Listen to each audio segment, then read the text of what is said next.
back to more of the Tony Tone Show on Muscatine's Vintage Sound, 93.1. All right, it's 7 minutes after 8 o'clock inside the Unity Point Health Studios. June, whether you know it or not, is National Safety Month, and if you're not familiar with that, I just told it to you. So in studio, Sheriff C.J. Ryan with the Muscatine County Sheriffs Office. He's over there. How you doing, sir? Good. How are you this morning? Good. Thanks for coming in. National Safety Month is important for, I think of it this way, Sheriff. There's a lot of people listening at places like Hahn and Musco and MPW power plant that are doing jobs that are a little bit more dangerous than mine. All I have to do is sit in this chair and try and not fall out of it. Seems very dangerous. Yeah. So I just have obviously there's things that we were aware of at the radio station. We have fire extinguishers, and I think I know CPR. Is that something with you? Do you have to do the CPR thing still or no? Yeah, we have training all year long. Okay. Where we'll get recertified in CPR. Mm-hmm. They carry AEDs in the squad cars. Nice. So those were actually about 20 years old, and we just got a grant to replace all of them. So about $40,000 in grant money and all brand new AEDs in the squad cars. That's awesome. And that's something that it's just part of the job, right? I mean, you gotta be prepared because you don't know what you're gonna encounter on a daily basis. Yeah, sometimes we're in a position where we get to a scene prior to the ambulance, and it's nice to have a piece of equipment where we can do something other than just wait for EMS to show up. Mm-hmm. There's so many things going on in Muscatine and in the county, and I don't want to dwell on what happened last Saturday, but it was very unfortunate. And I just I try and talk about just paying attention when you're driving. And I don't know the details of what happened with the bicycle crash. I know the outcome, and it wasn't good. But and again, I don't know if the driver wasn't paying attention or whatever. I'm not saying that. But what I encourage people to do when they're driving, Sheriff, is pay attention.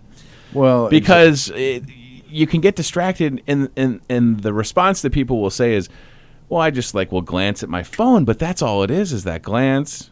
Right? Right, and usually people are glancing at their phone. Everybody has a phone. Everybody pays attention to social media or whatever they're doing on their phone, texting, things that they shouldn't be doing when they're driving. Mm-hmm. But even to take your eyes off the road for 5 seconds, you're traveling approximately the length of a football field. Well, that's a long, long way to travel when you don't have your eyes on the road and you're not paying attention. And, that I don't believe is the case with what took place last Saturday. Sure. I can tell you I was there last Saturday. I was at the scene. It's certainly a senseless and tragic event. Mm-hmm. And the bottom line about that event is that's something that never had to happen. Sure. Okay? So if people are a little more patient, if they wait for traffic to clear and then they have a path where they can go around a bicyclist, then this won't happen. Sure. And it might take 10 or 15 seconds out of your day. 10 or 15 seconds. Mm-hmm. And I think that everybody can afford to wait that long to make sure that everybody's safe. Growing up in the Chicago suburbs, road rage, traffic, we go back. I was back in town Father's Day weekend. Everybody's in a hurry. I love coming back to Muscatine because for the most part, very slow moving. I don't mind. My house is 6 minutes from the radio station. I'm kind of in this bubble. I'm okay. You know what I mean? What am I, in a hurry to get down Mulberry to get to work? Well, and I think that's what people need to be cognizant of is, they're not responding to an emergency. They're not driving to a fire. Right. Probably everybody can afford to take a couple seconds out of their day to make sure that everybody else is okay. Sure. And we do live in Iowa, so, it's nice weather for a good portion of the year where we have bicyclists on the roadway. Some people don't like the fact that the bicyclists are on the roadway, but the state law says that they have just as much right to the road as what an automobile does. Now, we also live in an area where in the spring and in the fall we have slow-moving farm tractors all over the roadways as well. Mm-hmm. Some people get irritated about that, but you know what? Those are the people, they're out making a living and they're feeding the world, and they can, everybody wants to be safe, so you can probably afford to slow down for a few seconds and make sure it's safe to pass them also. Yeah, I've seen the giant tractor or whatever down the, and I'm the guy that's like, wow, that is really cool, because I've only been in Muscatine for 4 years, and before that in the Quad Cities, and it wasn't that common up in the Rock Island or whatever. So I get kind of excited. I'm like, I'm just gonna chill and look at this thing. Like that tire is bigger than my whole car. I respect it. You know what I'm saying? There's a sense of like, I don't really need to pass this person. They've probably been awake since I have, but they're farming, and this giant piece of equipment is going somewhere much more important probably than where I'm going. Well, and the farmers are very good, about watching out for cars and things of that nature. Sure. And trust me, I'll guarantee you, if you hit one of these large farm implements with your vehicle will lose. Yes. So I think both parties, need to be aware of the traffic, and if they are and people look out for each other, we won't have bad events happen. How long have you been in law enforcement?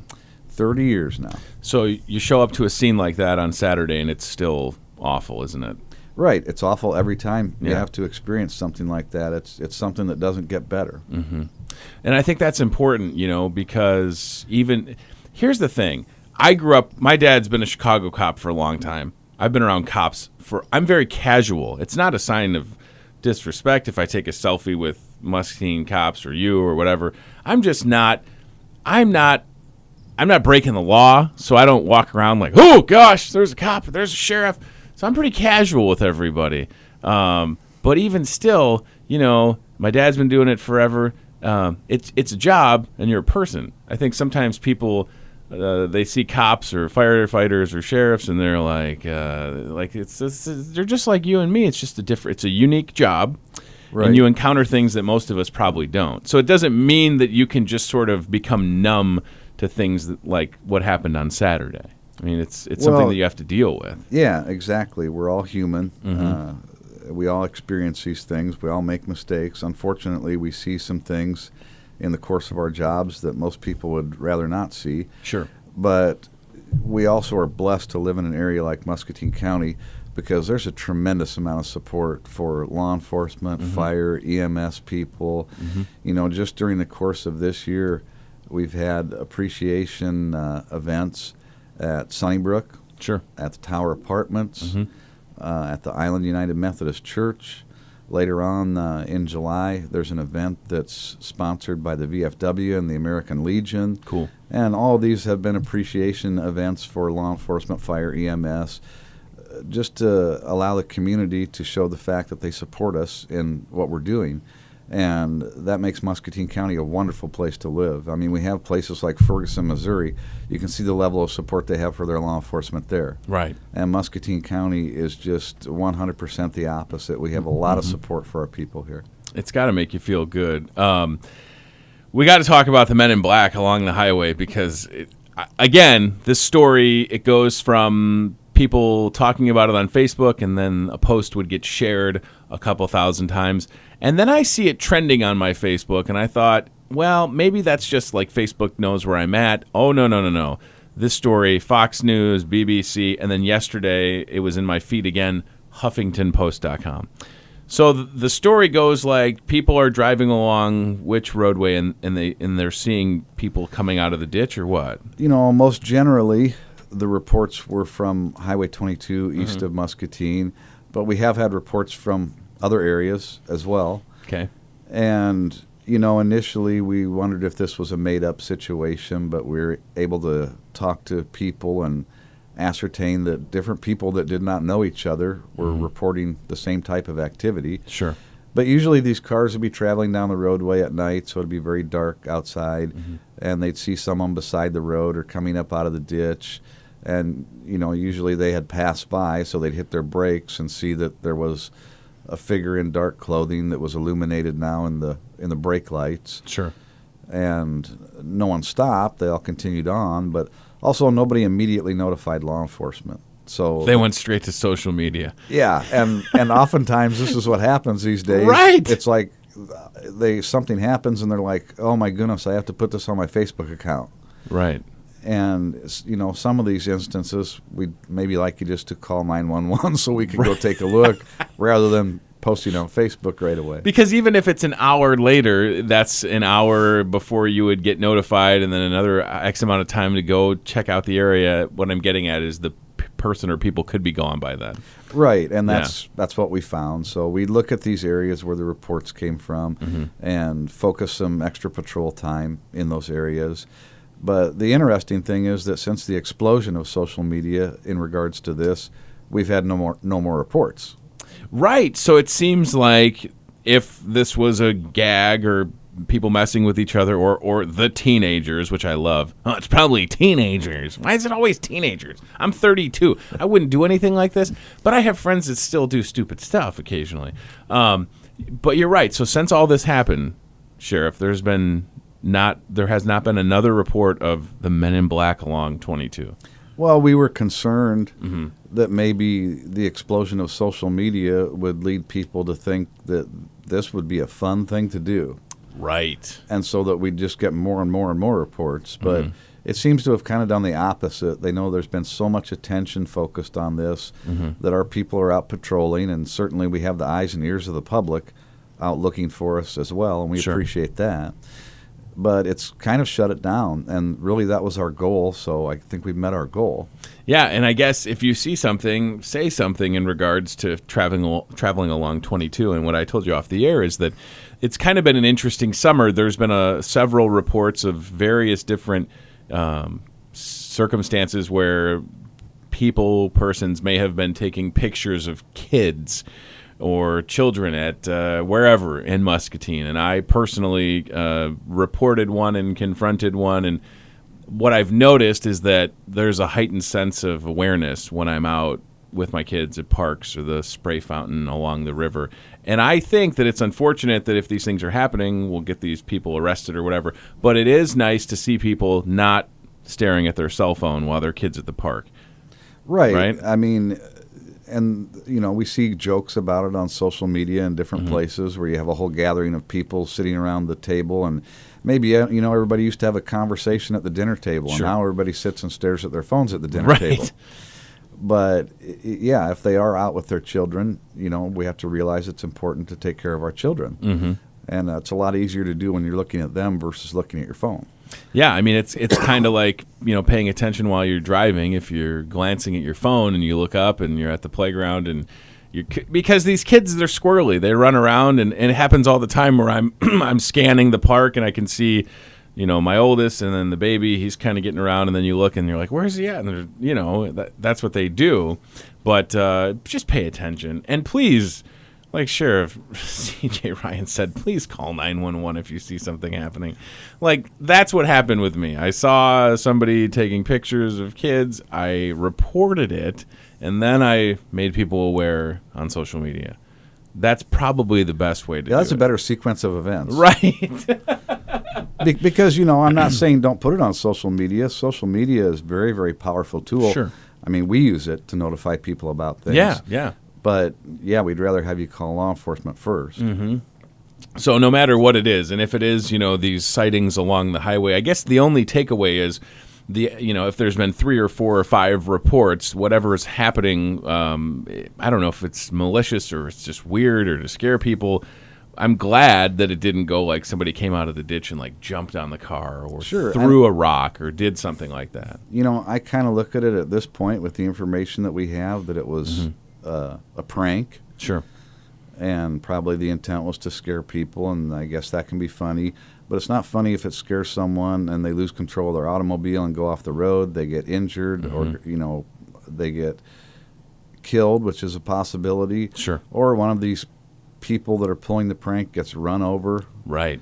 So it could have some very tragic endings, and that's what we wanted to avoid, was to not have anybody get hurt in regards to this. Yeah, and then is it really worth it? Like, okay, because, if you're trying to get a scare out of people and you've accomplished that, maybe you move on to something else, or you just give up scaring people, I guess. Right. Well, go to Hollywood and write a movie or something. Yeah, maybe we could do it once a year at Halloween. But can you imagine Halloween this year? Oh, 22 is going to be rough. But maybe not scare people all year long. Right. Oh, my gosh. All right, listen, I appreciate your time and all that you guys do. And it seems like, and I don't know if you can answer this, but it seems like there's been an uptick in things going on in the county. But I still feel safe, and I don't have any concerns. If anything, like I said, I'm happy that people are paying attention, and y'all are busy, right? I mean, well, we see this generally when the weather gets nice, things get busier. Sure. And so we've got a lot of outdoor events going on all the time throughout the course of the summer. We have the Muscatine County Fair that's coming up. Right. We have Ragbri that's coming into town in July. So there's a lot of events and a lot of outside stuff. People are out and about, and that's kind of the busy time of the year for us. But we're always out there doing what we can. 15,000 temporary residents on July 30th. Right, and it'll be a big event. Yeah. And, we just got done talking about a bicycle event last Saturday, but certainly we'll have a lot more bicycles in Muscatine County come July 30th. Sure.